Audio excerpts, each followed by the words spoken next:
కొరింథీ మొదటి కొరింథీ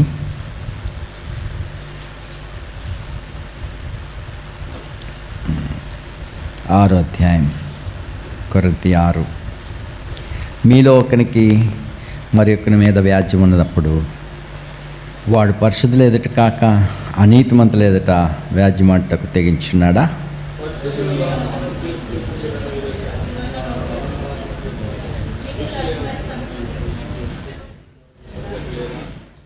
దేవదూతలకు తీర్పు తీర్చుతామని ఎరుగరా? ఈ జీవన సంబంధమైన సంగతులను గురించి మరి ముఖ్యంగా తీర్పు తీర్పవచ్చును, కానీ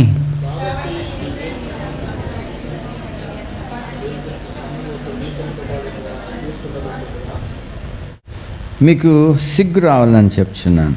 ఏమి తన సహోదరుల మధ్య వ్యాజ్యం తీర్చగల బుద్ధిమంతుడు మీలో ఒకడైనా లేడా?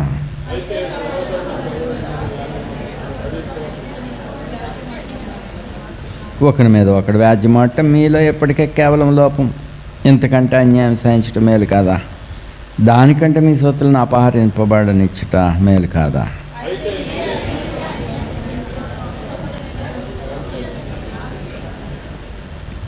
అన్యాయస్తులు దేవుని రాజ్యమునకు వారసులు కానేరు అని మీకు తెలియదా? మోసపోకుడి. జారులైనను, విగ్రహారాధికులైనను, వ్యభిచారులైనను, ఆడంగితనం గలవారైనను, పురుష సంయోగులైనను,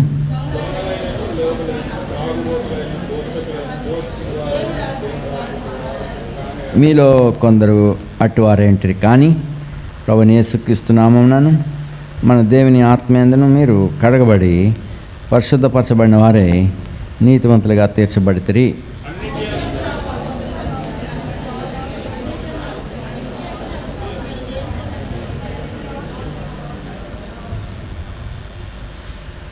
భోజన పదార్థములు కడుపు భోజన పదార్థములకు నియమింపబడినవి. దేవుడు వాటిని నాశనం చేయను. దేహం జారత్వం నిమిత్తం కాదు, కానీ ప్రభు నిమిత్తమే. ప్రభు దేహము నిమిత్తమే. మీ దేహములు క్రీస్తునకు అవయములైనవని మీరు ఎరగరా? నేను క్రీస్తు యొక్క అవయములను తీసుకుని వేసి యొక్క అవయములుగా చేదినా అది అంత మాత్రమును తగదు.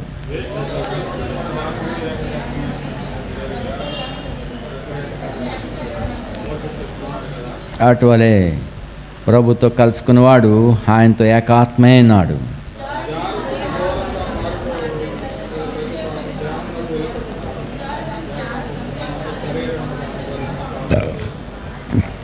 మీ దేహము దేవుని వలన మీకు అనుగ్రహింపబడి మీలో ఉన్న పరిశుద్ధాత్మక ఆలయమైనదని మీరు ఎరగరా? మీరు మీ సొత్తు కారు.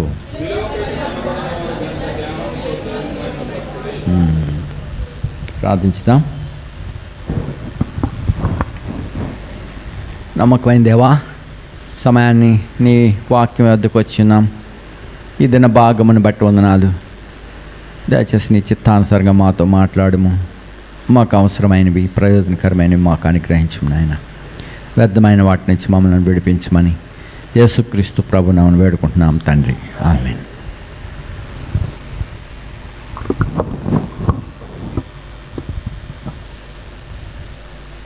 కొరింథీలో ఉన్న సంఘములో వాళ్ళు ఆత్మీయమైన క్రీస్తుని గురించిన ఉపదేశంలో ఎంతో ఐశ్వర్యవంతులే. అపోస్తలుడైన పౌలు, అలాగే అపోల్లో, మరి పేతురు, తిమోతి ఇలాంటి దైవజనులు వారికి క్రీస్తుని గురించి ఎంతగానో ఉపదేశించారు. కాబట్టి క్రీస్తుని గురించిన జ్ఞానంలో ఎక్కువే అనుభవం కలిగినవారు. అయినప్పటికీ వారిలో మరి కొన్ని హెచ్చరిస్తూ ఉన్నాడు. మీలో కక్షలు ఉన్నాయి, మీలో కలహాలు ఉన్నాయి, మీలో జారత్వం ఉన్నది, మీలో అసూయలు ఉన్నాయి, మీలో వ్యాజ్యములు ఉన్నాయి. ఇవన్నీ అపవిత్రపరిచేటివే. మరి ఇక్కడ ఈ అధ్యాయంలో మొదటి వచనం,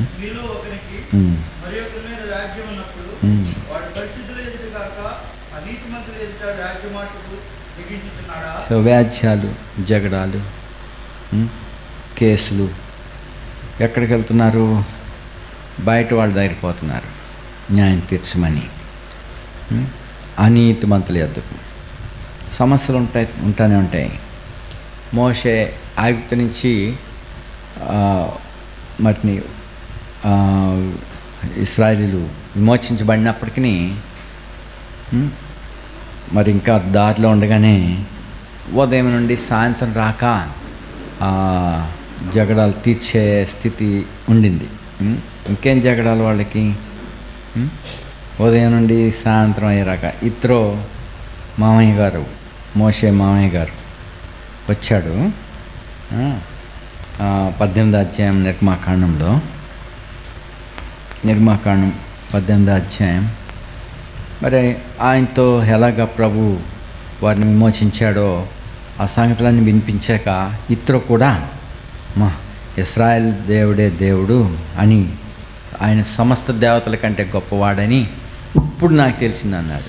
ఎంతవరకు అన్నీ ఒకటే అనుకున్నవాడు ఇప్పుడు తెలుసుకున్నాడు. ఇప్పుడు తెలుసుకొని మరి ఆయనను ఆరాధించినారు, దేవునికి అర్పణలు అర్పించారు. ఆ తర్వాత 18వ వచనం 18-13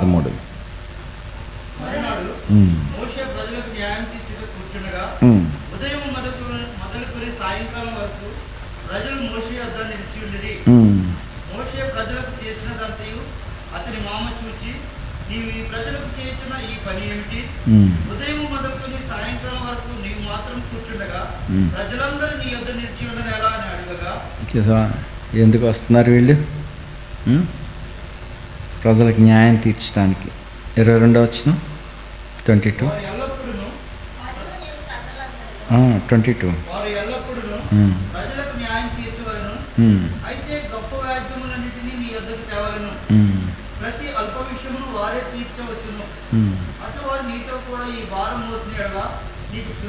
సో ప్రజలుగా ఉన్నప్పుడు సమస్యలు ఉంటానే ఉంటాయి.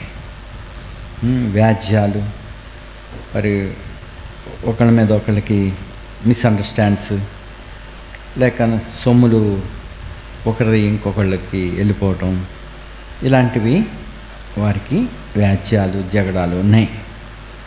ఏముంది, వారి యాత్రికులే కదా. వారి మధ్య ప్రత్యక్ష గుడారం ఉండింది. ప్రభు యొక్క మేఘం ప్రత్యక్షంగా వారి మీద ఉన్నది. మరి దేవుని సన్నిధిలో వాళ్ళు ఉన్నారు. మరి దేవుడు అనుగ్రహించిన ప్రతి సౌకర్యాలు వారు అనుభవిస్తున్నారు. అయినప్పటికీ జగడాలు ఎందుకున్నాయి వాళ్ళకి? కుసేపు ఉండి వెళ్ళిపోయేవాళ్ళు నేల మీద ఉన్నారు యాత్రికులుగా కదా. మేఘం లేపబడిన వెంటనే ప్లేస్ మారిపోతుంది. ఇంకా ఫ్యామిలీ లైఫ్స్లో మరి ఏ సమస్యలు ఉన్నాయో, పిల్లలు ఏం కొట్టుకుంటున్నారు, సమస్యలు ఉంటానే ఉంటాయి. అయితే ఈ సమస్యలు తీర్చుకోవటానికి బయట వాళ్ళ దగ్గరికి పోకూడదు. అబ్రహాం కూడా మరి తన సహోదరుడు లోతుని గురించి జగడం వచ్చినప్పుడు, లోతు పనివారు అబ్రహాం పనివారు మరి జగడం వచ్చింది, కలహం వచ్చింది. అప్పుడు అబ్రహాం చెప్పాడు లోతుని పిలిచి, అబ్బాయి నువ్వు నేను సహోదరులం లేక బంధువులం, మరి నీకు నాకు జగడం ఉండకూడదు. వారు పెరిజ్జీల మధ్య కనానీల మధ్య ఉన్నారు. పెరిజ్జీలు కనానీలు వాళ్ళు బలమైన దేహము గలవారు. వాళ్ళు న్యాయాధిపతులుగా ఉంటే వీళ్ళ గొర్రెలన్నీ వాళ్ళు పీకేసుకుంటారు. ఇద్దరికి సమస్యలు ఇంకా ఎక్కువ చేస్తారు కానీ పోగొట్టరు. అలాగే మరి హాగరు పంపివేయబడినప్పుడు ఆమె ఆ కనానీ పెద్దల దగ్గర పోలే, ఆమె కూడా ఏడ్చుకుని అరణ్యానికి వెళ్ళిపోయింది. అందుకే దేవుడు వాళ్ళని ఆస్వాదించాడు. ఆగరు మరి అంతకాలం ఆ ఇంట్లో ఉండి వెళ్ళగొట్టబడ్డాక అబ్రప్ట్లీగా అప్పటికప్పుడే పంపేశాడు. ఆమెకి తెలియదు వెళ్ళిపోవాలని. ఆ నీళ్ళ తిత్తి, ఆహారం, కొన్ని గింజలు ఇచ్చి ఆమె మీద పెట్టి పిల్లోడిని ఇచ్చి వెళ్ళిపో అన్నాడు. వెంటనే ఆ చుట్టూ ఉన్నటువంటి మరి పెద్దలు, కనానీ పెద్దలు ఉన్నారు, ఫిలిస్తీన్ల రాజు ఉన్నాడు. ఇంకా అలాంటి వాళ్ళ దగ్గరికి పోయి నాకు న్యాయం తీర్చండి, ఇలాగ అన్యాయంగా నన్ను పంపేస్తున్నారని ఆవిడ చెప్పుకుంటే అబ్రాహాముని పిలిచి ఉండేవారు, వీధిలోకి పిలిచి ఉండేవారు. నువ్వు ఇంతకాలం ఆమెని ఉంచుకొని ఈ రోజుని ఉన్న పళ్ళంగా పంపేస్తున్నావు, కనీసం సగం గొర్రెలన్నా ఇవ్వాలి, నువ్వు సెటిల్మెంట్ చేస్తారు వాళ్ళు. కానీ నేను అనుకుంటున్నా ఆగరు కూడా మరి విధేయత చూపించింది. దేవుడే చూసుకుంటాడు అని ఆమె అరణ్యానికి పోయింది.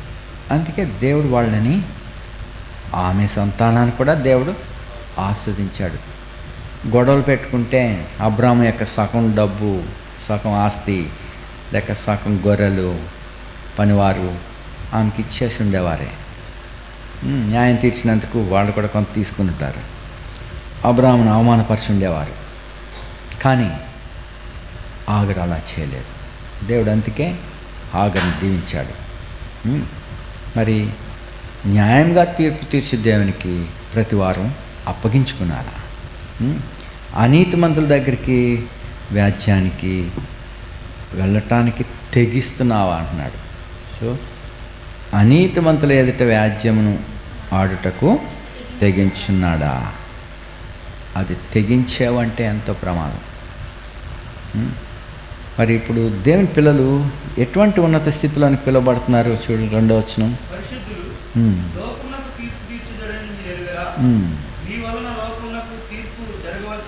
సో పరిశుద్ధులు లోకానికి తీర్పు తీర్చే దినం తీర్చారు. మీ వలన లోకమునకు తీర్పు జరగవలసి ఉంటుండగా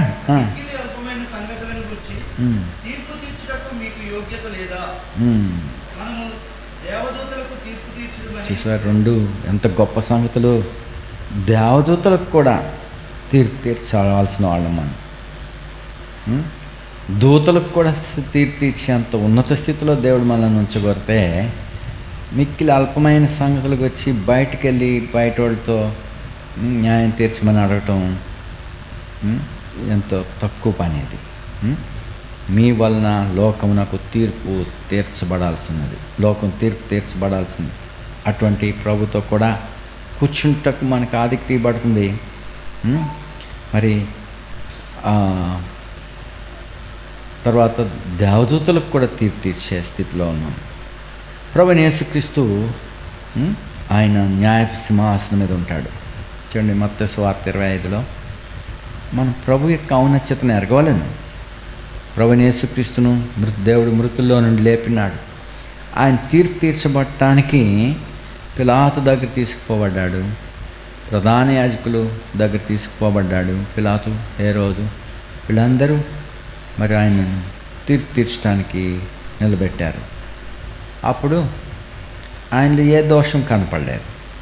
న్యాయ విమర్శలో నిర్దోషి అని తీర్పు తీర్చబడ్డాడు. ఆయనను మరి అన్యాయపు తీర్పు నొందిన వాడే వెళ్ళాడు ఆయన. చూడు, యెషయా గ్రంథంలో చూడండి, యెషయా 53లో తీర్పు ఎలాగొచ్చింది ఆయనకి? అన్యాయపు తీర్పు. 53:8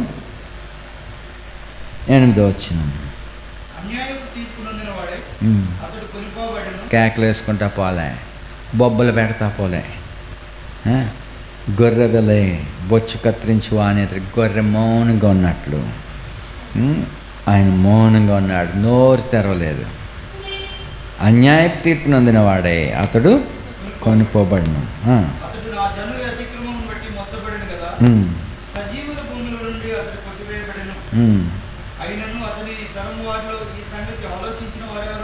సో అన్యాయపు తీర్పు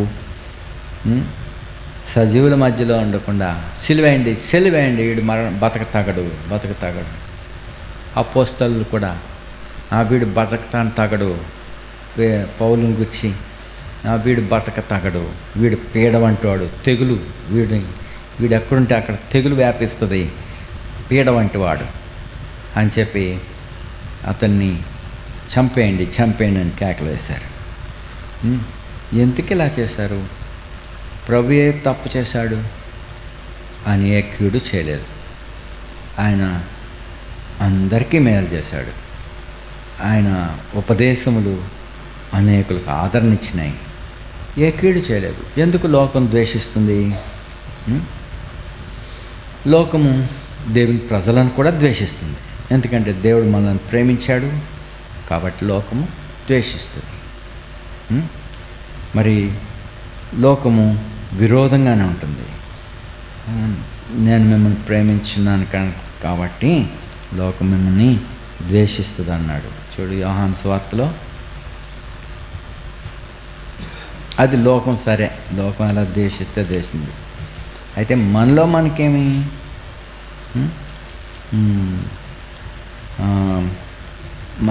యోహాను సువార్త 15వ అధ్యాయం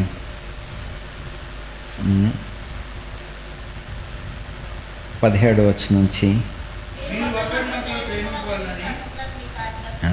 మీరు ఒకరినొకరు ప్రేమించవాలని ఈ సంగతులు మీకు ఇక్కడ ఆజ్ఞ ఇస్తున్నాడు.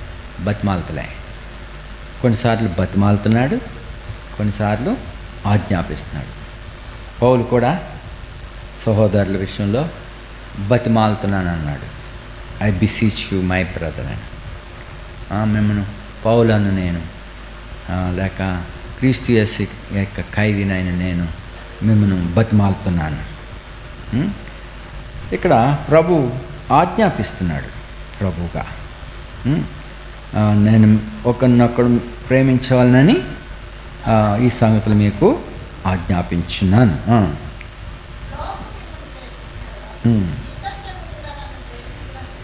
లోకం మిమ్మల్ని ద్వేషిస్తాను. మీకంటే ముందుగా నన్ను లోకం ద్వేషించింది. మీరు లోక సంబంధులైతే లోకం మీకు మీద ఫ్రెండ్లీగా ఉంటారు. లోకస్తులు మీకు ఫ్రెండ్లీగా ఉంటారు. అయితే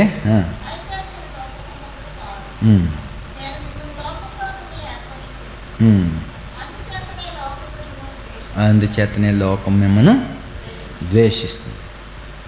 మరి లోకం ద్వేషిస్తుంది, ఓకే. కానీ మనతో ఉండి, క్రీస్తునందుండి క్రీస్తు విరోధంగా ఉంటే అది ఎలా సహించుకోగలం? దావీదు అన్నాడు, నా మీద మెట్టపడివాడు విరోధి అయితే సహించి ఉండేవాడిని, కానీ వాడు విరోధి కాదు, నా స్నేహితుడే, నా చెలికాడే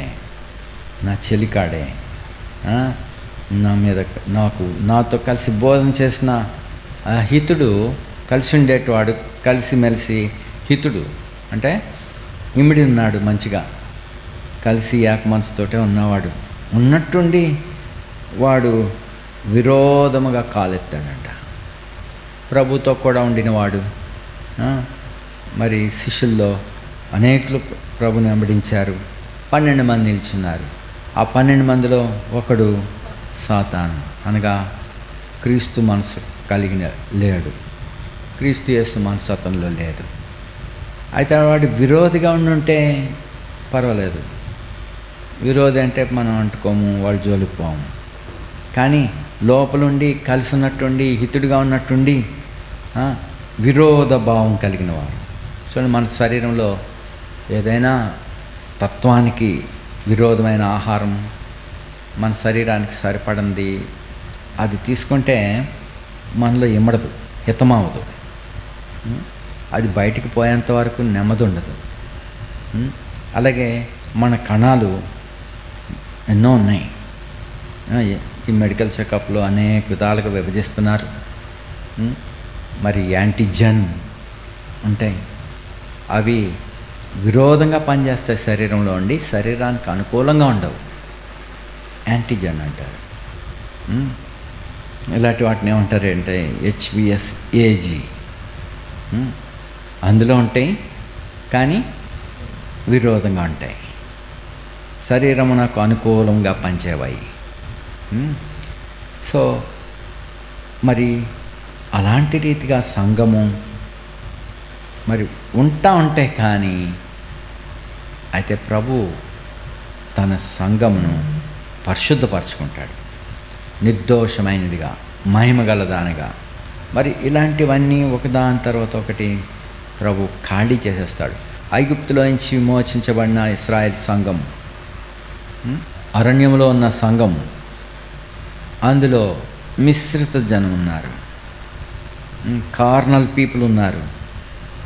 వీళ్ళు ఎంతసేపు సమస్య మేకర్స్, లోకరీతిగా ఉంటారు. వాళ్ళు ఇటు దేవుని బిడ్డలతో కలిసి ఉంటారు, లోకానుసారులుగా ఉంటారు. పోనీ వాళ్ళు విరోధంగా, మొదటి నుంచి విరోధంగా ఉంటే ఓకే, వాళ్ళ జోలికి మనం పోం. కానీ వాళ్ళతో కలిసి ఉన్నట్టుండి ఇక్కడ సమస్యలు తీసుకుని వచ్చి శరీర సంబంధమైన కోరికలతో తిరుగుబాటు తీసుకొచ్చేటివారు, మాంసాపేక్ష, ఈ మిశ్రిత జనమే తీసుకొచ్చారు. దేవుడు మంచి ఆహారం మన్నా ఇచ్చాడు, మంచి శ్రేష్టమైన నీరు ఇచ్చాడు, మేఘం క్రింద ఇచ్చాడు, ఉపదేశాన్ని ఇచ్చినాడు, ధర్మశాస్త్రం. ఇన్ని సంగతులు ఇస్తుంటే మరి ఆత్మీయమైన వారు, విమోచించబడిన వారు ఆనందించుండగా ఈ మిశ్రిత జనం నెమ్మదిగా ఇంజక్షన్ ఇస్తుంది, విరోధమైనది. తర్వాత వారికి సమస్యలను తయారు చేస్తారు వాళ్ళు. కాబట్టి ఇటు వారి వలన సమస్య ఉంటూనే ఉంటుంది.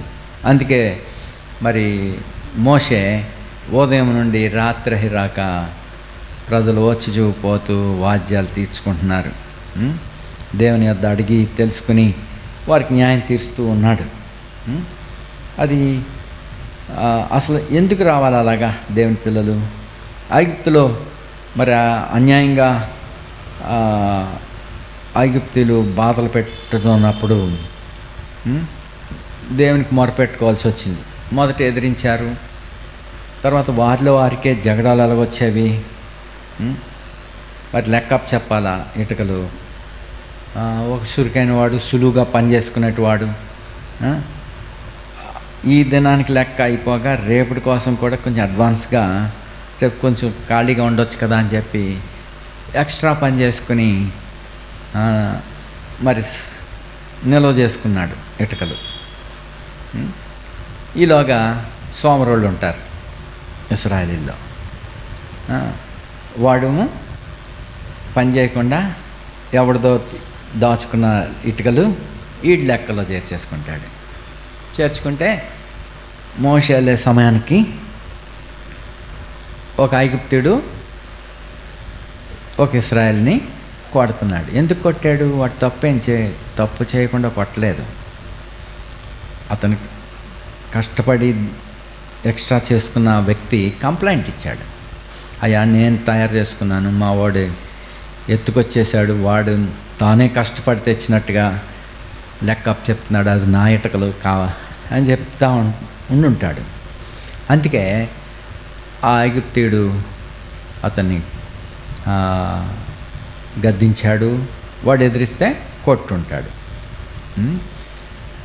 అయితే ఇప్పుడు మోషే వెళ్ళేసరికి సీన్ అలాగుంది. వెరీ నెక్స్ట్ డే అదే హెబ్రీడు ఇంకో హెబ్రీడ్తో గొడవ పెట్టుకున్నాడు. ఎందుకంటే వాళ్ళ పెద్దల దగ్గరికి వెళ్ళి, ఇదిగో వీడు అధికారి చెప్పిన ఏం లేదు, నా ఇటుకలన్నీ వీడు దొంగిలించాడని వాళ్ళకి సమస్యను పరిష్కరించుకుంటానికి వాళ్ళు ఇంకో హెబ్రీ పెద్ద దగ్గరికి వెళ్ళి చెప్పుకుంటా ఉంటే ఈలోగా మోషే వచ్చాడు. సహోదరులారు, ఎందుకు మీరు దెబ్బలాడుకుంటారు అంటే ఆయన ఉన్నాడు, నిన్న ఐగుప్తుని చంపినాడు, ఇప్పుడు లొంగిపోతాడు. ఇక అర్థమయ్యాలంటే ఇదే పని. వాడు ఎదిరిస్తాడు. కాబట్టి ఎలాగ ఎదిరిస్తాడు? నిన్న ఐగుప్తుని చంపేసావే, అయ్యి బాబాయ్ తెలిసిపోయింది. ఇంకా అది 10 మంది గొడవల దగ్గర ఉంటారు. తీర్పు తీర్చేటప్పుడు గొడవ ఉన్నప్పుడు మరి అది ఇంట్రెస్ట్గా చూస్తారు. వీళ్ళు ఎలాగంట అని. మరి చాలామందికి తమకు అవసరం లేకపోయినా అలాంటివన్నీ మాట్లాడుకుంటారు, చూస్తారు, వింటారు. కాబట్టి ఆ టైంలో ఆ ఐగుప్తుడిని చంపేశావు అన్న మాట బయటకు వచ్చింది. ఇక మీదట మోషే పారిపోవాల్సి వచ్చింది. సో సమస్యలు మరి వ్యాజ్యములు ఉన్నాయి. కానీ మరి దేవుడు వారిని రాజులుగా, యాజకులుగా, పరిశుద్ధ జనముగా మరి ఉండుటకు ఏర్పరచుకున్నాడు. ఆ ఏర్పాటు తప్పిపోదు. కానీ మధ్యలో శరీరానుసారులు లేక మిశ్రిత జనం కూడానే ఉన్నారు వాళ్ళు. మరి దేవుడు చూడు, యాకోబు పత్రిక యోధా పత్రికలో దేవుడు అనేకులను మొదట ఏర్పరచుకున్నాడు.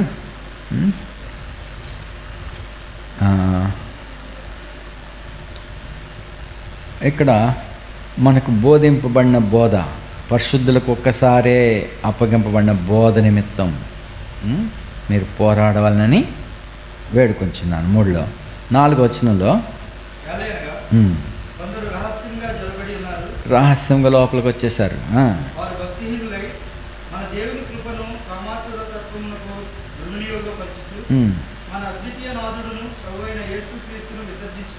సో ఎవరి చేత వారు విమోచించబడ్డారో, ఎవరి కోసకు తాను ఇవ్వబడ్డాడో అద్వితీయనాథుడు ప్రభునైన యేసుక్రీస్తుని కూడా వారు విసర్జిస్తున్నారు. ఎంత ధైర్యం వాళ్ళకి! ప్రభుని తృణీకరించడమా? తమను కొన్న ప్రభునే విసర్జిస్తున్నారు. పేతురు రాసిన పత్రికలో, పేతురు పత్రిక 2వ పత్రిక 2వ అధ్యాయం 2వ అధ్యాయం 1వ వచనం.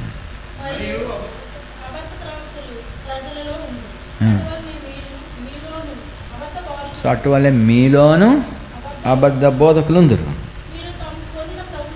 వీరు తమను కొనిన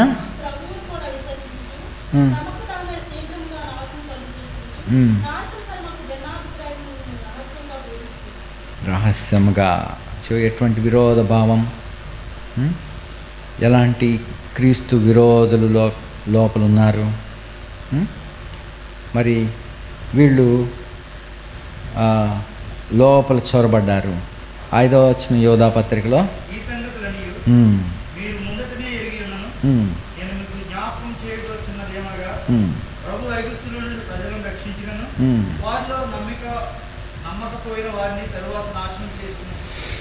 సో తర్వాత నమ్మలేదు వాళ్ళు.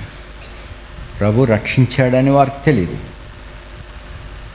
ఐగుప్తులో నుంచి ప్రజలను రక్షించినను వారిలో నమ్మకపోయిన వారు అనేక మంది ప్రభుని నమ్మలేదు. అవిశ్వాసం చేతనే వారు ప్రవేశించలేదు.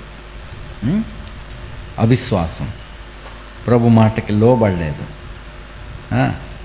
మరి ఏదో అభ్యంతరాలు వస్తున్నాయి, అక్కడ రాలిపోతున్నారు. ఇక్కడ దేవదూతలు కూడా చూడు, 7వ వచనం,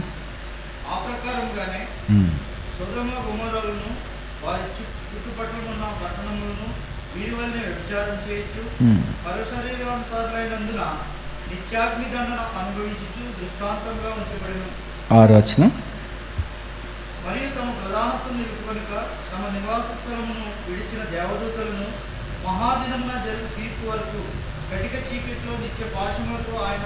సో ప్రస్తుతం ఈ ఈ యొక్క దేవదూతలు మహాదినమున జరుగు తీర్పు. సో ఒక గ్రేట్ డే ఉన్నది, తీర్పు. సో దేవదూతలకు తీర్పు తీర్చడానికి ఎవరిని ప్రభు పెడతాడు? చూడు, పెద్ద పెద్ద బలాఢ్యులైన వ్యక్తులను, ఓరేబు జయేబు అన్న వాళ్ళని పట్టుకున్నాడు. ఆవిడ గిద్యోను పట్టుకుని తన కొడుకుతో అంటున్నాడు, రై ఈయన చంపేరా అన్నాడు. వాళ్ళు బలమైన వాళ్ళు. మరి ఆ కుర్రాడికి చెప్పి వాడి మీద కాలు పెట్టండి రా అన్నాడు. సో బలాఢ్యులను స్వాధీనపరిచి పిల్లోడికి చెప్పి చంపే అన్నారు. వాడిని చంపటానికి ఎలాంటి వాళ్ళు కావాలి? యోధులు కావాలా? కానీ చిన్న పిల్లోడికి అప్పచెప్పాడు గిద్యోను, వీడిని చంపేయండి రా. అప్పుడు వాడన్నాడు, ఆ మనిషికి బలం కొలది ఉంటుంది, నీవే మమ్మల్ని చంపేయి అని అడిగాడు. ఆ చిన్నోడికి కొడితే సగం కొడతాడు. లొంగిపోయారు అలాంటి బలమైన వాళ్ళు. మరి ఇప్పుడు మహాదూతలు అలాంటి ప్రధానత్వం కలిగిన వాళ్ళు ఎంత ఉన్నతమైన పని చేశారు. తమ ప్రధానత్వం, దేవుడిచ్చిన గొప్ప విషయాన్ని నిలబెట్టుకోలేదు సరికదా అంటే ఆ నివాస స్థలాన్ని విడిచిపెట్టి మరి దేవదూతలు వాళ్ళకి కటికి చీకట్లో పెట్టాడు ప్రభు. ఎందుకు? ఏ దినం వరకు అది వాళ్ళు చీకట్లో ఉన్నారు? మహాదినమున జరుగు తీర్పు దినం వరకు, తీర్పు కొరకు వాళ్ళు కావల్లో ఉన్నారు, చీకట్లో ఉంచబడ్డారు వాళ్ళు.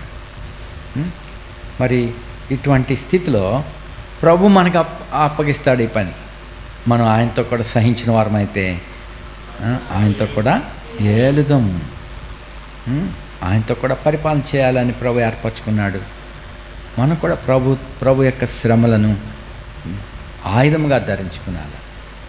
మన న్యాయములు, మన ఎగో అన్నీ విడిచిపెట్టాలి. ప్రభు వలె న్యాయంగా తీర్పు తీర్చు దేవునికి అప్పగించుకున్నాను. ప్రతి విషయానికి కొన్ని విషయాలు చెప్పాలి. ఇలా చేస్తున్నావు, నువ్వు సరి చేసుకుంటే సరి, లేదు సహోదరుల ద్వారా ఆ సంగతి పరిష్కరించుకోవచ్చు. అక్కడికి లేకపోతే వినకపోతే వదిలేయమన్నాడు. మరి వాళ్ళని కన్విక్ట్ చేయటానికి మనం హెచ్చరించాలా. అలాగూ లోబడకపోతే అన్యునిగాను సుంకరిగాను విడిచిపెట్టాలి. ప్రభు కొన్ని నియమాలు మనకిచ్చాడు. మరి సహోదరులుగా మరి వ్యాజ్యములు, జగడాలు ఉండకూడదు. ఒకవేళ ఉన్నా కానీ అనీతిమంతుల యొద్దకు తీర్పు కోసం, న్యాయం కోసం వెళ్ళకూడదని ఇక్కడ చెప్తున్నాడు. మీరు లోకానికి తీర్పు తీర్చాల్సిన వాళ్ళు, దేవదూతలకు తీర్పు తీర్చాలా. మీరు అంత ఉన్నత స్థితిలోనికి దేవుడు ఏర్పరిస్తే ఈ జీవన సంబంధమైనవి చూడు. 6వ అధ్యాయం 3వ వచనం.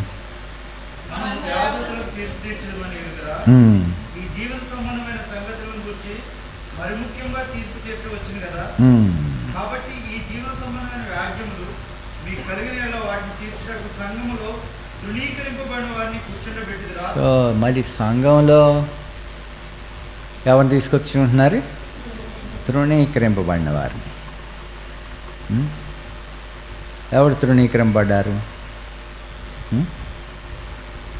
సౌలు తృణీకరింపబడ్డాడు. తర్వాత యాసావు తృణీకరింపబడ్డాడు. ఇలాంటి వాళ్ళని ఏర్పరచుకోకూడదు. అలాంటి వారు న్యాయం తీర్చడానికి బయటకు వచ్చారు. కాబట్టి వాళ్ళు ముందుకు వచ్చేస్తూ ఉంటారు. కానీ అలాంటి వాళ్ళ దగ్గరికి మనం పోకూడదు. అలాంటి వారిని మనం కూర్చోబెట్టుకోకూడదు. ఒకవేళ అలాగుంటే చూడు 5వ వచనం.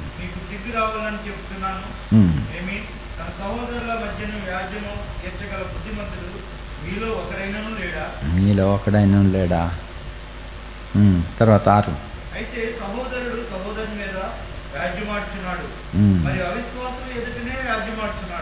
సహోదరులు ఇలాగ వ్యాజ్యం వేసుకుంటే ఏం బాగుంటుంది? అలాంటి వాళ్ళని, అన్యాయం పొందిన సహోదరుని రీకలెక్ట్ చేసుకోవాలంటే చాలా కష్టమే. చూడండి సామెతల గ్రంథం 18లో, సామెతలు 18.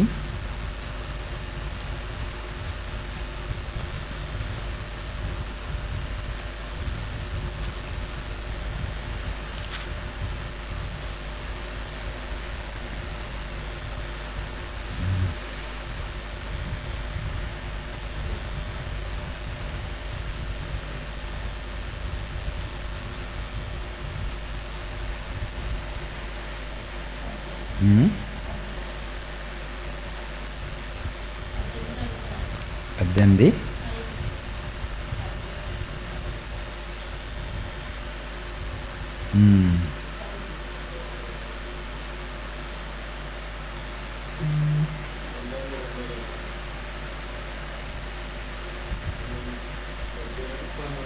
పంతొమ్మిది.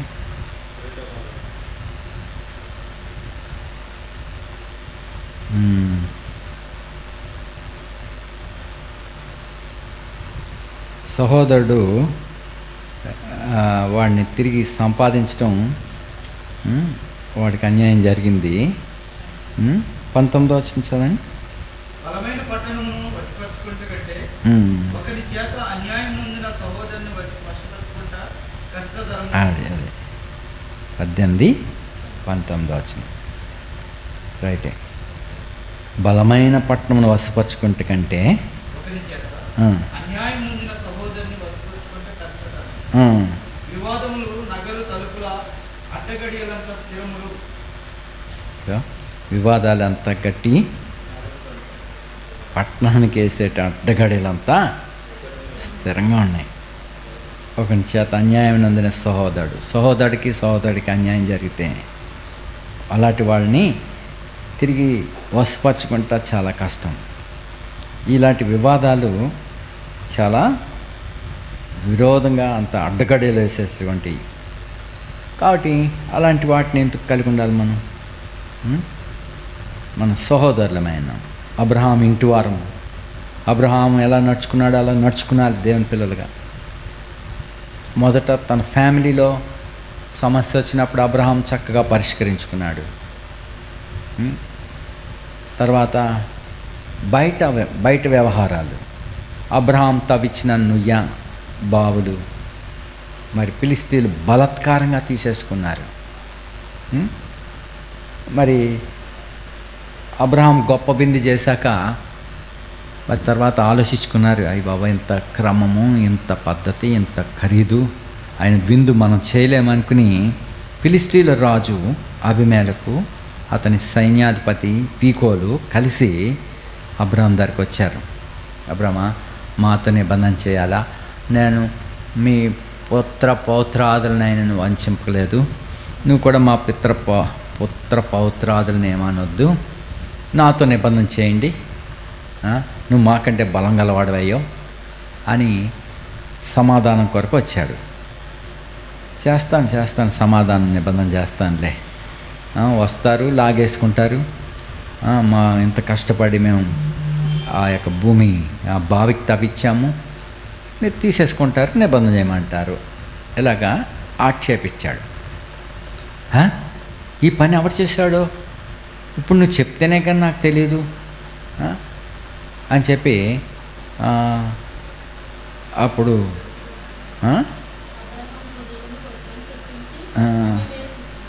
కాదు, ఇప్పుడు నువ్వు చెప్తేనే కానీ మాకు తెలియదు అన్నాడు. అబ్రహాం అక్కడ వ్యాజ్యం ఆడుకున్నాడా?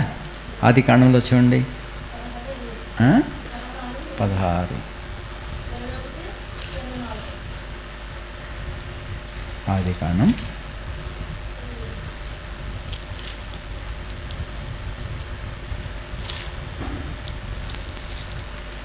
21వ అధ్యాయం 24.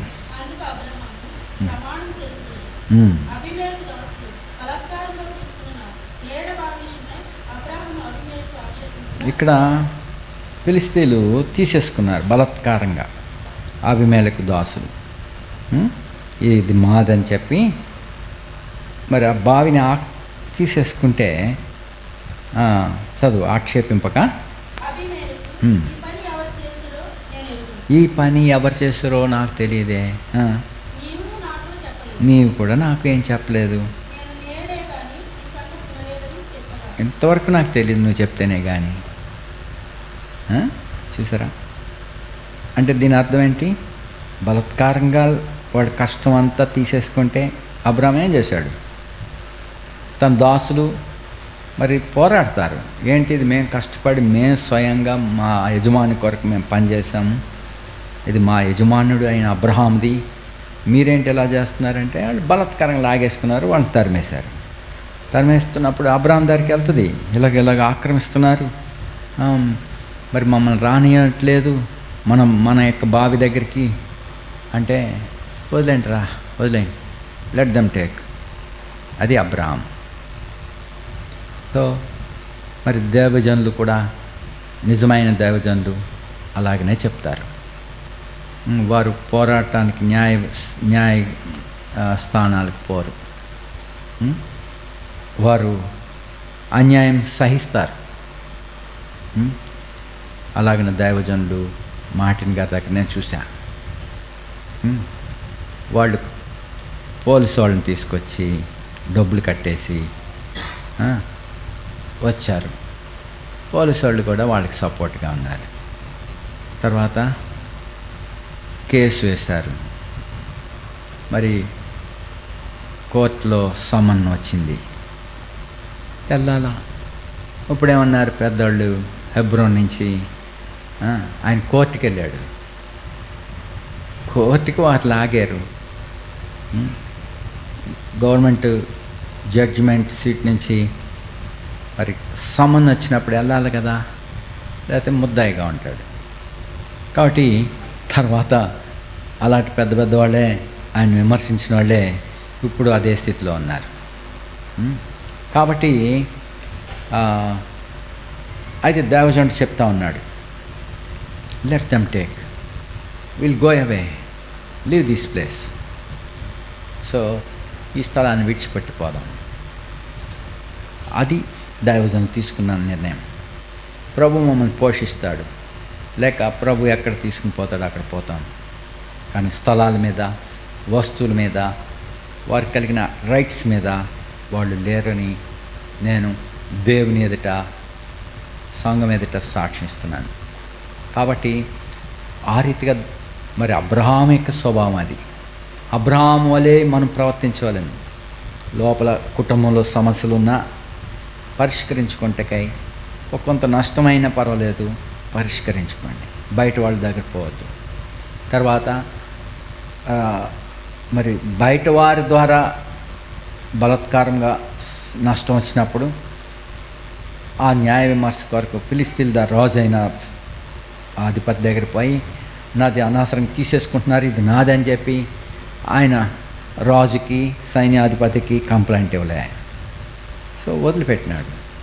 కాబట్టి దేవుడు వేరే స్థలంలో అభివృద్ధి పరుస్తూ ఉన్నాడు. అలాగే ఇస్సాకు కూడా తన తండ్రి తవ్వించిన బావులన్నింటినీ తిరిగి ఓపెన్ చేసి పనిచేస్తూ ఉన్నాడు.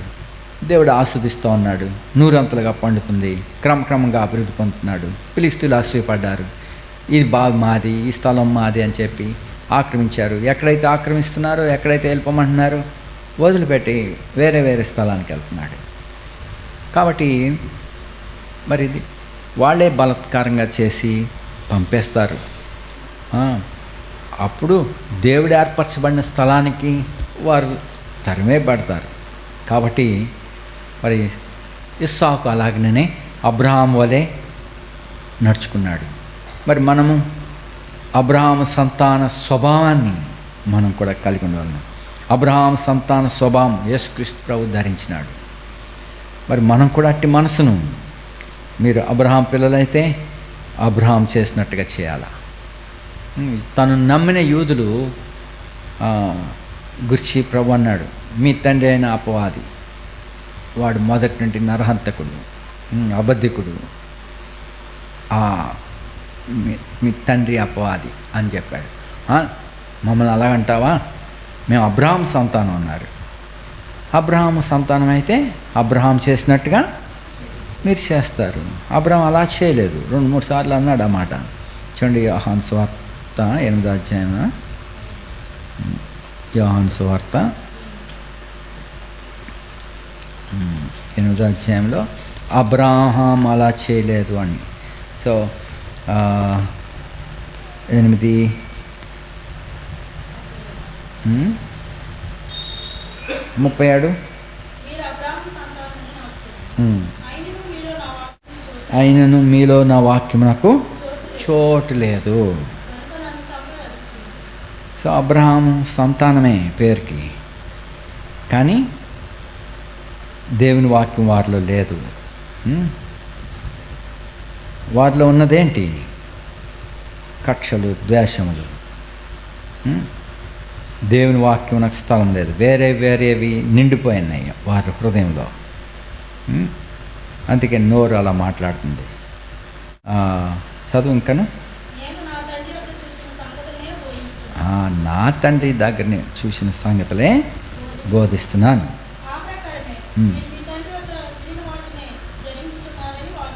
అందుకు వారు ఆయనతో, మా తండ్రి అబ్రాహామని.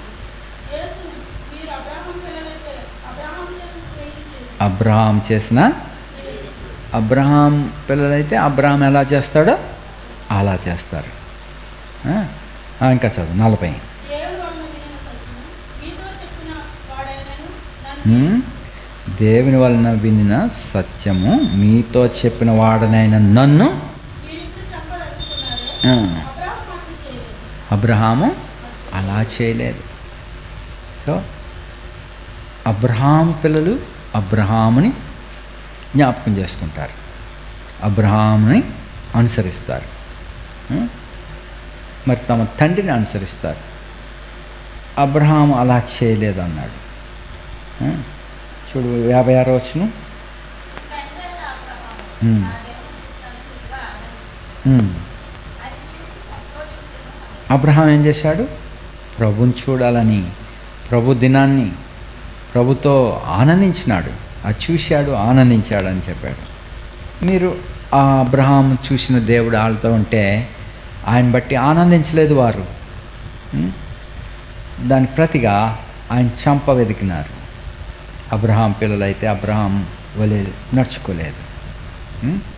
మనం మరి సువార్త ద్వారా మనం కూడా అబ్రహాం సంతానముగా ఎంచబడినాం. అబ్రహాం సంతానం అయితే అబ్రహాం వలే ఉంటారు. చూడండి గలతీల్లో ఎలా ఉన్నారు? అబ్రహాం సంతానం. ఇప్పుడు మనం అన్యజనులు అయిన మనము క్రీస్తు యేసు మూలముగా ఆయన రక్తం ద్వారా దేవునికి దగ్గర వారం అయితిమి. ఇశ్రాయేలుతో తోటి సమాన వారసత్వంలోనికి ప్రభు తీసుకొచ్చాడు. గలతీలకు 4:25 చదవండి. సహోదరులారా, మనమును ఇస్సాకు వలె వాగ్దానం బట్టి పుట్టిన కుమారులై ఉన్నాము. అప్పుడు శరీరం బట్టి పుట్టినవాడు ఆత్మను బట్టి పుట్టినవాడిని ఎలా విడిచిపెట్టెనో ఇప్పుడును అలాగే జరుగుతున్నది. ఇంకా 3వ అధ్యాయంలో 26 వచనం. యేసుక్రీస్తునందు మీరందరూ విశ్వాసం వలన దేవుని కుమారులై ఉన్నారు. యేసుక్రీస్తునందు మీరందరూ విశ్వాసం ద్వారా దేవుని పిల్లలు, దేవుని కుమారులు అన్నారు. క్రీస్తులోనికి బాప్తిసం పొందిన మీరందరూ క్రీస్తును ధరించుకుని ఉన్నారు. ఇందులో యూదుడని గ్రీసు దేశుడని లేదు, దాసుడని స్వతంత్రుడని లేదు, పురుషుడని స్త్రీ అని లేదు. యేసుక్రీస్తునందు మీరందరూ ఏకంగా ఉన్నారు. మీరు క్రీస్తు సంబంధులైతే ఆ పక్షమందు అబ్రహాము యొక్క సంతానమైంది వాగ్దాన ప్రకారం వారసులై ఉన్నారు. క్రీస్తు సంబంధులైతే ఆ పక్షంలో అబ్రహాం యొక్క సంతానమైంది వాగ్దాన ప్రకారం. అబ్రహాం యొక్క వారసత్వం, అబ్రహాం పిల్లలుగా మనం పిలువబడుతున్నాం. మరి దేవుని పిల్లలుగా పిలువబడుతున్నాం. మరి దేవుని పిల్లలు ఎలా ఉండాలి? ఆత్మానుసారంగా నడవాలి, లోక రీతిని కాదు, లోక పద్ధతులు కాదు. కాబట్టి ఇక్కడ ఇంత మంచి సంఘము, అనేక అలవాట్ల మధ్యలో ఉండినారు వాళ్ళు.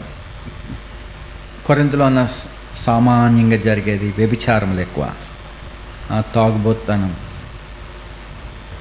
వ్యభిచారములు, తాగుబోత్తనం, ఇంకా నానా చెడ్డయన్ని కొరింథీలో ఉండినాయి. అందుకే దేవుని వాక్యం వెళ్ళినప్పుడు, పౌలు ప్రకటించినప్పుడు ఎదిరించారు, పౌల్ని చంపేయటానికి ప్రయత్నించారు. చివరికి పౌలు కూడా కోప్పడ్డాడు. నేను అన్యజనుల దగ్గరికి పోతానని చెప్పి వెళ్ళిపోదాం అనుకున్నప్పుడు ఆ రాత్రి ప్రభు ఆయన మాట్లాడినాడు, పౌలా భయపడకు, నీకు హాని చేయటకు ఎవడు నీ మీదకి రాడు, మౌనంగా ఉండొద్దు, మాట్లాడు, ఈ పట్టణంలో నాకు అనేకులు ఉన్నారు అన్నప్పుడు సంవత్సరంన్నర అక్కడ ఉండి వారికి క్రీస్తుని గురించి ఉపదేశించినాడు. అనేక మంది ప్రభులోనికి జన్మించినారు, సంఘముగా ఏర్పడినారు. తర్వాత అపోల్లో, తర్వాత పేతురు, తర్వాత తిమోతి, ఇలాగ దైవజనులు వారికి గొప్ప పరిచయం చేశారు. అయినా ఏ పరిస్థితులు గుండా వాళ్ళు వచ్చారో బయట ఉన్న వ్యవహారాలు మళ్ళా సంఘంలోనికి వస్తూ ఉన్నాయి. కక్షలు, భేదములు, జారత్వము, తాగుబోత్తనం అన్నీ మళ్ళీ మళ్ళీ సంఘంలోకి అలాంటి వాటి నుంచి విడిపింపబడ్డ వాళ్ళే విడిపింపబడి మళ్ళీ అలాంటివి వస్తున్నాయి. చూడు మళ్ళీ కొరింథీయులకు రాసిన పత్రికలో 6వ అధ్యాయంలో ఇలా వ్యాజ్యాలు వేసుకుని బదులు అలా ఉంటే అదే లోపము, దాని బదులు సొత్తులు అపహరింపబడటం మంచిది. ఇప్పుడు 9వ వచనం. అన్యాయస్తులు దేవుని రాజ్యమునకు వారసులు కానేరని మీకు తెలియదా? అన్యాయంగా ఉంటే దేవుని రాజ్యాన్ని స్వతంత్రించుకోలేము. మోసపోకుడి, రాజులైనను, విగ్రహారాధకులైనను, వ్యభిచారులైనను, ఆడంగితనం గలవారైనను, దుష్ట సంయోగులైనను, దొంగలైనను, లోకులైనను, త్రాగుబోతులైనను, దూషకులైనను, దోచుకుని వారైనను దేవుని రాజ్యమునకు వారసులు కానేరడు. మీలో కొందరు అట్టి స్థితిలోంచి క్రీస్తులోనికి వచ్చారు. అలాంటి పనులు చేసుకుని వారు మనసు మార్చుకోగలిగి వచ్చారు. కానీ మళ్ళీ వెనక్కి తిరగటం,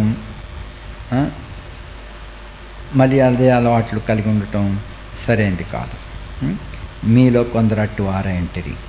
అలాంటి వారైనప్పటికీ ప్రభు ఏం చేశాడు? నామనను మన దేవుని ఆత్మయందును మీరు కడుగబడి పరిశుద్ధపరచబడిన వారై నీతిమంతులుగా తీర్చబడితిరి. సో అలాంటి వారిగా మీరు ఉన్నప్పుడు ప్రభు కృపను బట్టి మీరు ఆయన నామమున ఆయన దేవుని ఆత్మయందు మీరు కడగబడితిరి, పరిశుద్ధపరచబడిన వారై. దుర్మార్గులైన అలాంటి వాళ్ళు ఎలా చేయబడ్డారు? నీతిమంతులుగా చేయబడ్డారు. అది జ్ఞాపకం చేస్తున్నాడు. ప్రభు కృపచేతనే మనం కడగబడితేమి, మరి నీతిమంతులుగా ప్రభు తీర్చినాడు మనల్ని. తన యొక్క మరణం ద్వారా, తన యొక్క రక్తం ద్వారా మనల్ని కడిగి శుద్ధీకరించాడు. ఇప్పుడు ఆయన తిరిగి లేచి ఉన్నాడు కాబట్టి మరణిశ్చయముగా రక్షణ మనకి ఇవ్వబడింది. ఇప్పుడు అత్యున్నతమైన సింహాసనం మీద ఆసీనుడై ఉన్నాడు. తండ్రి కుడిపార్శ్వన మన కొరకు ఆయన ఉన్నాడు. మన కొరకు విజ్ఞాపన చేయవాడిగా ఉన్నాడు. కాబట్టి మన దృష్టిని ప్రభుపై స్థిరపరచుకునాలా. మరి ఇప్పుడు అన్నీ చేయొచ్చు, కానీ అన్నీ చేయతగినవి కావని పౌలు చెప్తున్నాడు. దేని చేత లోబరచబడకూడదు.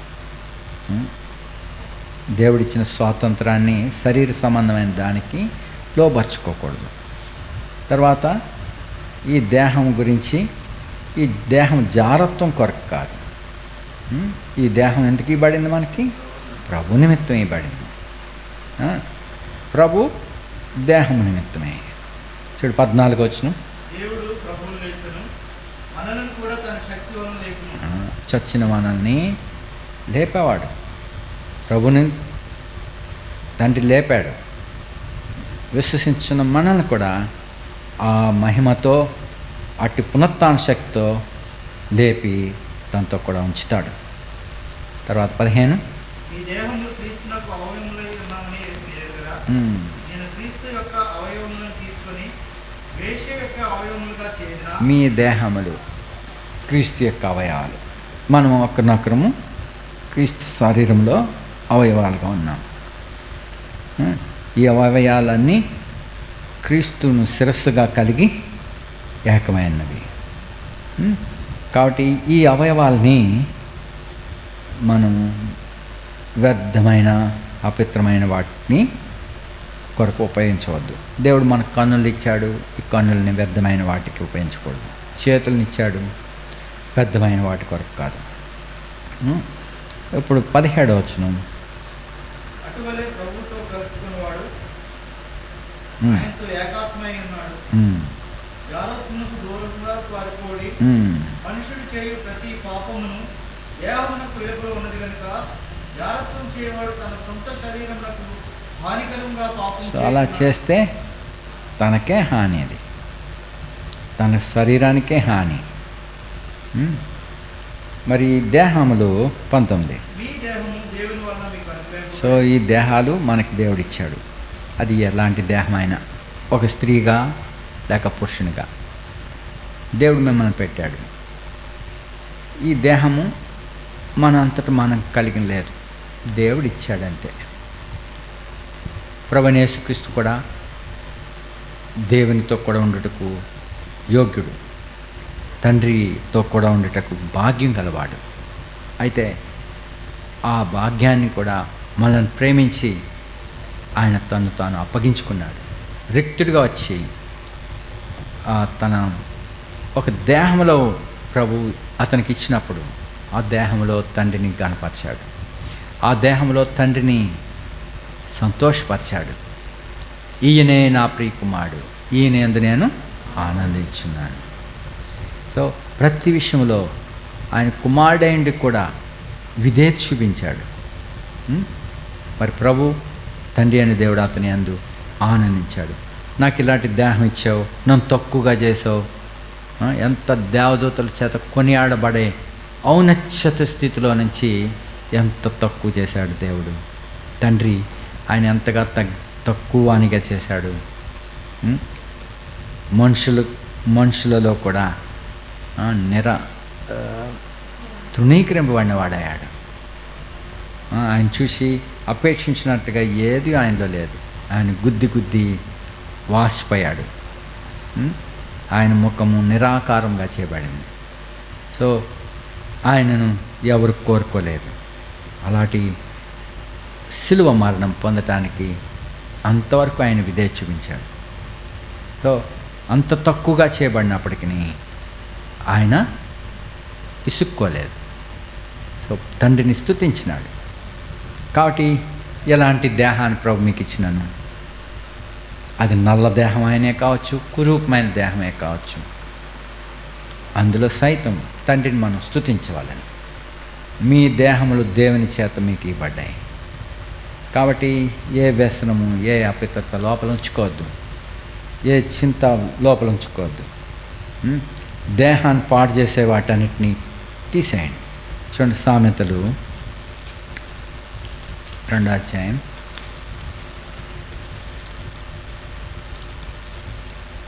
4వ అధ్యాయం. సామెతలు 4వ అధ్యాయం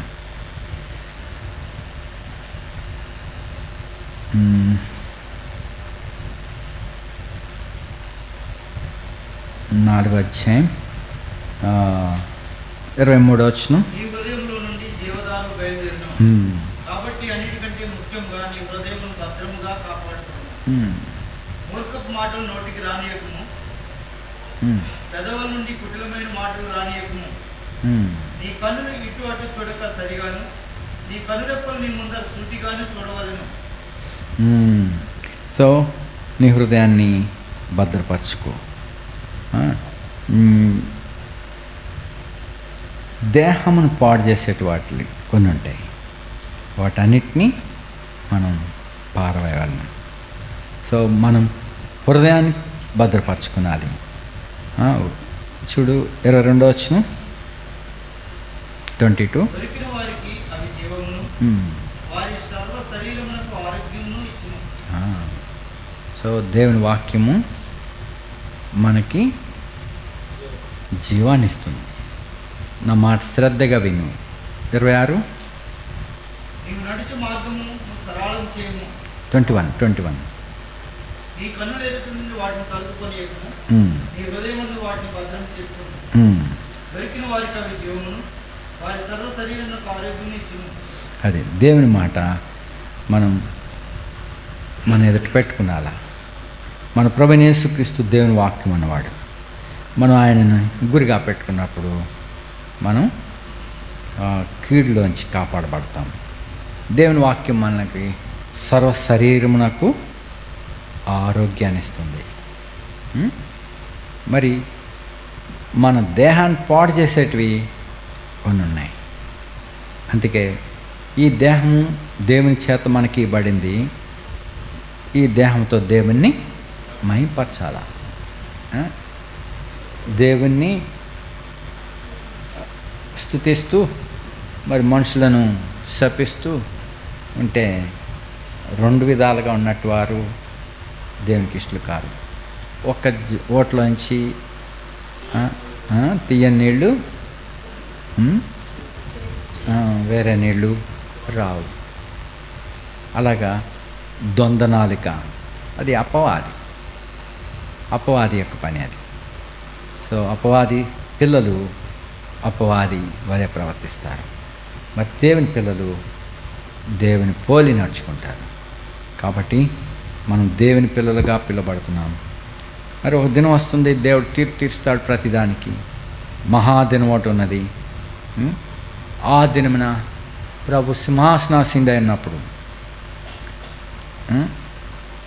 మత్తయి సువార్తలో మరి ఎన్నో విషయాలు మనకు చెప్పబడుతున్నాయి. ప్రభు సింహాసనాసీనుడై తీర్పు తీరుస్తాడు. ప్రభుని యేసుక్రీస్తు దినం ఒకటి ఉన్నది, ఆ మహాదినం ఒకటి ఉన్నది. చూడండి 24వ అధ్యాయంలో మత్తయి సువార్త. ఆ దినాన్ని ప్రభు తీర్పు తీరుస్తాడు. 24 ప్రభు సింహాసనాసీనుడై ఉన్నప్పుడు 25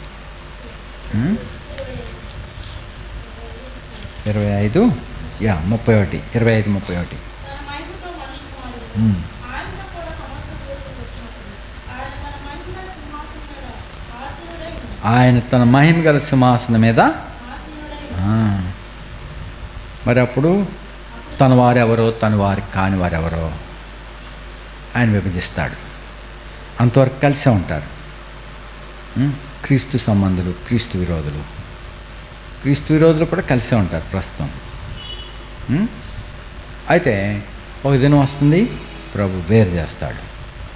ఆయన వేరు చేశాక ఎవరు కలపలేరు. దేవుడు కలిపిన దాన్ని మనుషులు వేరు చేయకూడదు. దేవుడు వేరు చేసిన దాన్ని మనుషులు కలపకూడదు. కాబట్టి ప్రభు వేరు చేయగలడు. మరి తీర్పు తీర్చేవాడు ఆయన. కాబట్టి మరి ఆ తీర్పు దినాన్ని మరి ప్రభుతో కూడా సంతోషించుటకు, ప్రభుతో కూడా పరిపాలన చేయుటకు, ప్రభుతో కూడా తీర్పు తీర్చుటకు మనకు కూడా ఆదికి తీయబడదు. మీరు లోకమునకు తీర్పు తీర్చవలసిన వారైనారని మీరు ఎరగరా? దేవదూతలకు తీర్పు తీర్చాల్సిన వాళ్ళని ఎరగరా?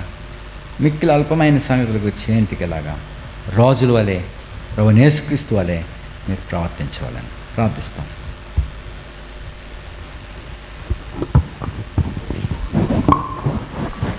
నమ్మకమైన దేవా, నీ పిల్లలుగా కలిసి మేము నీ వాక్యాన్ని చూచుకున్నాం.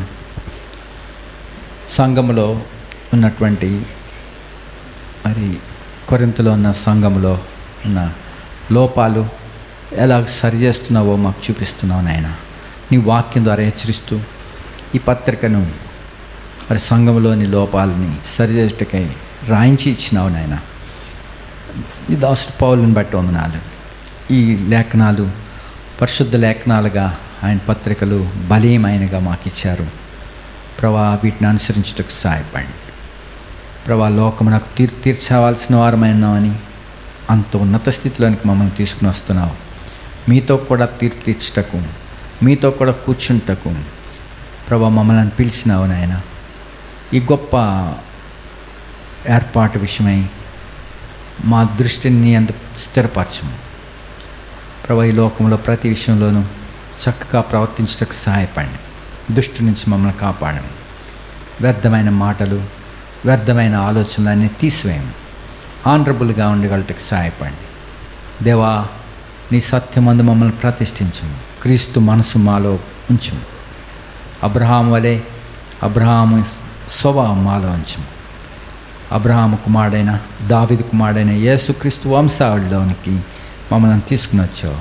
యూదులతో పాటు సమాన వారసత్వాన్ని ఇచ్చినావు. నీకు దగ్గర వారిగా చేస్తున్నావు. కాబట్టి నీచమైన ప్రజల వలె జగడాలు, వ్యాజ్యములు, ప్రభావితమైనవి కలిగి ఉండకుండా సరైన గ్రహింపు కలిగిన వారమై, పరిశుద్ధమైన మనసు కలిగిన వారమై ఈ దేహాల్లో నేను స్తుతించుటకు, గణపరచుటకు మాకు సహాయపడాను.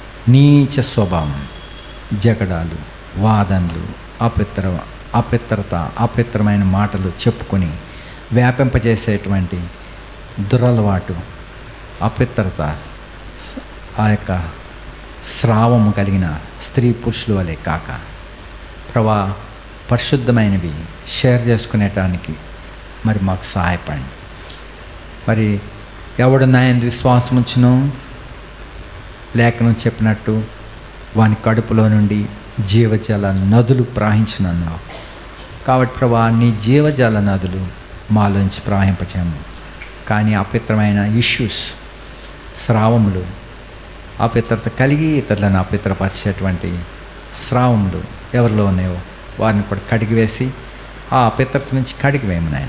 నీచ స్వభావం నుండి, నీచమైన ఆలోచనలు నుండి నీ పిల్లలందరినీ కడగండి, శుద్ధీకరించండి. నీ రాకడకై మమ్మల్ని సిద్ధపరచండి. ఆ మహాదినమున నీతో కలిసి ఆనందించటకు, మహానందంతో మిమ్మల్ని మయంపరచటకు మాకు సహాయపడండి. మమ్మలను నీ ఎదుట ఆనందంతో నిర్దోషులుగా నిలబెట్టి ప్రభా, మరి నీ ఎదుట మమ్మలను ఆనందంతో నిలబెట్ట శక్తిగల రక్షకుడు అయిన అద్వితీయ దేవుడు కాబట్టి నీకే ఘనత చెల్లిస్తున్నాం. మా హృదయం నీ అందు స్థిరపరచు. నీ హృదయానుసారులుగా మమ్మల్ని చేయమని నీకు అప్పగించుకుంటూ ఈ నీ బిడ్డలందరినీ నీ శక్తితో నింపమని యేసుక్రీస్తు ప్రభునామమున ప్రార్థిస్తున్నాం తండ్రి. మన తండ్రి అయిన దేవుని ప్రేమయు ప్రభువైన యేసుక్రీస్తు కృపయు పరిశుద్ధాత్మ సహవాసం మనకి పునర్యుగములకు తోడైండును గాక. ఆమేన్.